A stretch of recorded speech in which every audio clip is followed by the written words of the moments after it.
So now we're going to learn about checkmate. Um, there's a few different ideas on checkmate, but don't forget your lessons on getting out of check. The whole point of checkmate is that you can't get out of check. So if the position is checkmate, then whoever is in checkmate loses the game. So in this case, we have uh, a black king on the edge of the board, and you can see he can move to uh, six.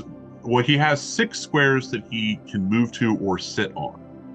When this rook moves up, three of those disappear because if the black king were to move where the green arrow is pointing, the black king would be in check. And we know that you cannot move into check.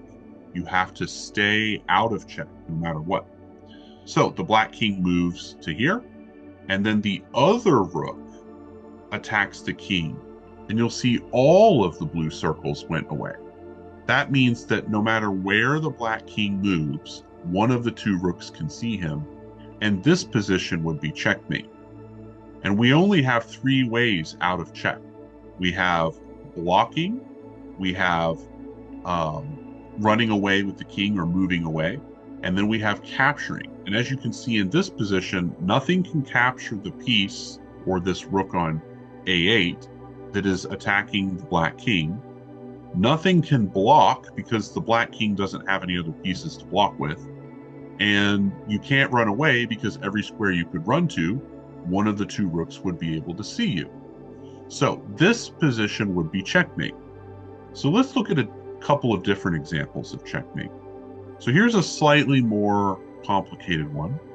But as you can see, this time we have green circles where the black king can safely move to. And when forgot to put my green circles. Let's do that. So you can see there are still three green circles that the black king can move to. And the white queen is attacking the squares in front of the king on the 7th rank. So the black king cannot move to the 7th rank because he would be in check. So next what happens is we bring our king in because you cannot really checkmate with the queen without help. She's going to need help. So this white king is attacking two squares that the black king can move to. And that's actually pretty important because we're going to move our queen to one of the squares the white king attacks later on. So as you can see, the black king is running away, which is a good idea. The white king is moving towards the black king. Black king continues to run away, but then we have a checkmate like this. So basically, again, there's three ways out of check. The first way is moving. And as you can see, the king cannot really move anywhere because anywhere he moves, the queen can see him. If he tries to take the queen, it won't happen because the white king is defending the queen. So if the black king were to move here and capture, he would be in check by the white king, and that's not allowed. And finally, there's no other pieces to block with.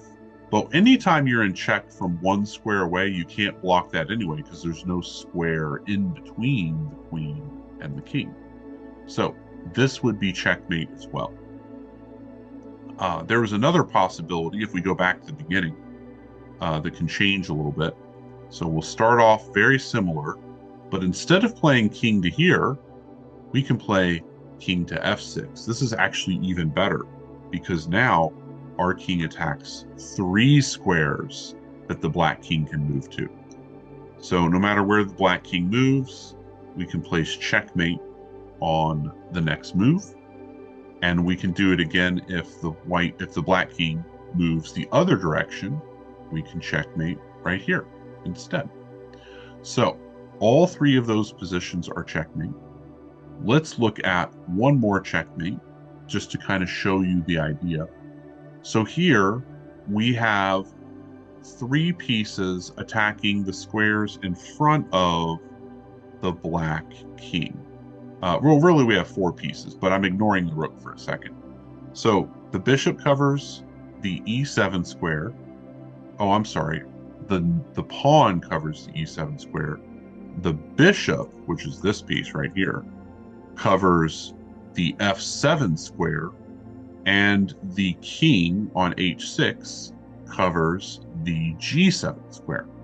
So since all three of these squares are covered, it means the rook can move to a8 and checkmate the king, because I can put your circles back for you so you can see. The king, theoretically, the black king, could move or sit on any of these three squares, but once the rook moves back there, he can't sit there anymore because the rook is now covering all of those squares. So this would also be checkmate.